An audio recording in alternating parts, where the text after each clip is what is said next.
Assalamualaikum dostlar. Bugün sizlerмен tағы da New Sport arnасы. Dostlar, videonu бастамастан алдын арнаға тіркеліп, видеоға лайк басып кетіңіздер. Ал ендеше мен бастадым. Қазақстандық аралас жекпе-жектен көрнекті боксшы Шавкат Рахмонов тележүргізуші Лейла Сұлтан қызының YouTube арнасында берген сұхбатында ел президенті Қасым-Жомарт Тоқаевпен болған сұхбаты туралы айтты.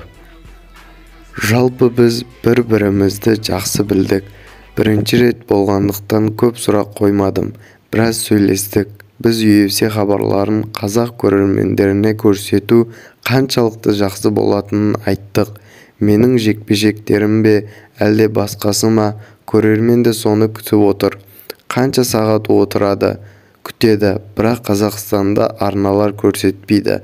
Трансляциялар бар, бірақ оны әркім сатып ала алмайды.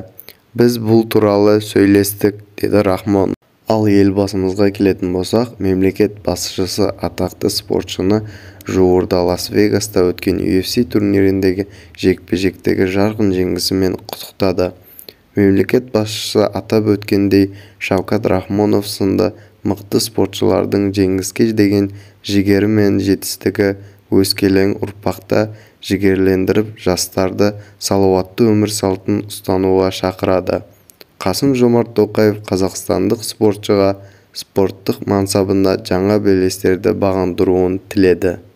Өз кезегінде Шавкат Рахмонов Қасым-Жомарт Тоқаевқа жылы қарсы алғаны үшін алғыс айтты. Сондай-ақ ол ел намысын лайықты қорғап, жанкүйерлердің үмітін ақтау үшін бар күш-жігерін салатынына президентті сендірді.